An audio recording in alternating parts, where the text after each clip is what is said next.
1568 ईस्वी में अकबर ने भारी भरकम फौज सहित रणथंभौर दुर्ग पर आक्रमण करने के लिए कूच किया।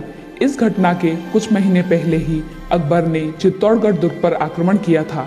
रणथंभौर दुर्ग वर्तमान में राजस्थान के सवाई माधोपुर जिले में स्थित है। जब अकबर ने रणथंभौर पर आक्रमण करने के लिए कूच किया, उस समय वहां राव सुरजनहाड़ा का अधिकार था। राव सुरजनहाड़ा मेवाड़ के महाराणा उदय सिंह के सामंत थे और महाराणा का साथ देते हुए हाजी खां व राव मालदेव से लड़ाइयां भी लड़ी थी। अकबर के दरबारी लेखक अबुल फजल ने अकबरनामा में लिखा है कि चित्तौड़ की बर्बादी के बाद शहंशाह ने रणथंभौर जीतने का इरादा किया। रणथंभौर पर राणा उदय सिंह के सिपहसालार सुरजनहाड़ा का कब्जा था। शहंशाह ने चित्तौड़ में बागियों को हाथियों के पैरों तले रौंदकर एक मिसाल कायम की और उसके बाद चित्तौड़ के बराबर मजबूती वाले किले रणथंभौर की तरफ कूच किया। सुरजनहाड़ा ने भी लड़ाई की तैयारियां कर ली। उसे इस पत्थर के टुकड़े पर बेहद गुरूर है। अबुल फजल ने रणथंभौर के किले को बख्तरबंद बताया है। दिसंबर 1568 ईस्वी को अकबर फौज समेत अपनी राजधानी से निकलकर मेवात पहुंचा और वहां पड़ाव डालकर शिकार वगैरह खेला। लालसोट पहुंचने पर अकबर की फौज में शामिल एक बेहद खास मनसूख नाम का हाथी जख्म के चलते मर गया। इसके गम में एक हथिनी ने भी खाना पीना छोड़ दिया और 3 दिन बाद वह भी मर गई। फरवरी 1569 ईस्वी को अकबर रणथंभौर पहुंचा। इस समय अकबर के पास 50,000 सैनिक, 96 तोपें, 4,000 हाथी, 900 बंदूकें और 50 घूमने वाली बंदूकें थी। दूसरी तरफ राव सुरजनहाड़ा के पास इस समय 12,000 सैनिक, 100 हाथी और कुछ तोपें व बंदूकें थी।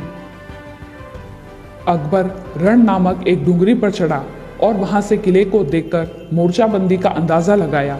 कुछ ही दिनों में अकबर ने रणथंभौर दुर्ग को घेरकर मोर्चाबंदी कर दी।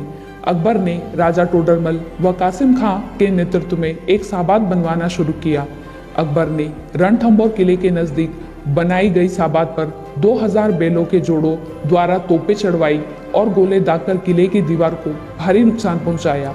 तोपें इतनी बड़ी थी कि एक एक तोप को ऊपर चढ़ाने के लिए 22 जोड़ी बैलों की जरूरत पड़ रही थी।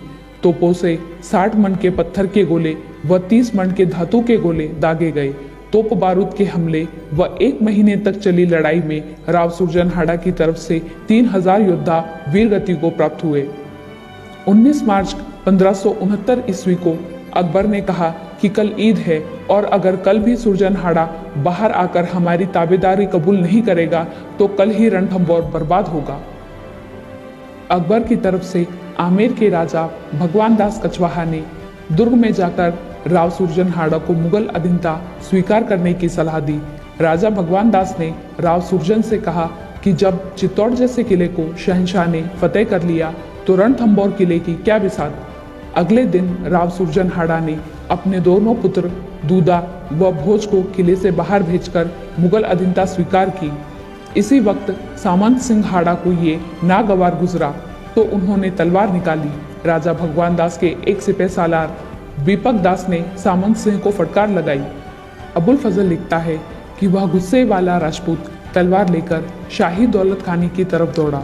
उस राजपूत ने पूरणमल समेत 2-3 शाही सिपहसालारों को जख्मी कर दिया। उसने शहंशाह के डेरे के अंदर खड़े बहाउद्दीन मजूब के 2 टुकड़े कर दिए। आखिरकार मुजफ्फर खां के एक आदमी ने उस राजपूत का कत्ल किया। इस वाकये से अकबर काफी हैरान हुआ, पर उसने राव सुरजनहाड़ा के पुत्रों को इस घटना के लिए उत्तरदायी नहीं ठहराया। अकबर ने दूदा व भोज को खिलत वगैरह इनायत की। 22 मार्च को राव सुरजनहाड़ा स्वयं दुर्ग से बाहर आए और किले की चाबियां अकबर को सौंपते हुए मुगल अधीनता स्वीकार की। दोनों तरफ से कुछ शर्तें तय हुई, जिनमें प्रमुख शर्तें ये थीं कि बूंदी कभी भी मुगलों के साथ वैवाहिक संबंध स्थापित नहीं करेगा। बूंदी को मेवाड़ के विरुद्ध फौजी चढ़ाई में शामिल नहीं किया जाएगा। राव सुरजनहाड़ा या उनके बड़े पुत्र को मुगल दरबार में हाजिरी देनी होगी। बूंदी को रणथंभौर किले के बदले 52 परगने दिए जाएंगे। इस घटना के बाद बूंदी के शासक कभी भी मेवाड़ के सामंत नहीं रहे, लेकिन बूंदी राज्य द्वारा रखी गई शर्तें कठोर होने के कारण इसे सम्मानजनक संधि कहा जा सकता है। राव सुरजनहाड़ा ने अकबर से कहा कि मैं इस किले में 3 दिन और रहकर यहाँ के बंदोबस्त करना चाहता हूँ। तब तक दूदा व भोज आपके पास ही रहेंगे। अकबर ने ये बात मान ली और 3 दिन बाद राव सुरजन हाड़ा ने दुर्ग बादशाही सिपहसालार मेहतर खां को सौंप दिया। अगले दिन अकबर ने रणथंभौर दुर्ग में प्रवेश किया और फिर वह अजमेर चला गया। इस प्रकार हाड़ा राजपूतों ने 1 महीने तक अपने से कई गुना बड़ी फौज से युद्ध लड़ा और अनेक राजपूतों ने वीरगति पाई, लेकिन आखिरकार संख्या बल की जीत हुई। हम नमन करते हैं हाड़ा राजपूत वीरों के शौर्य को।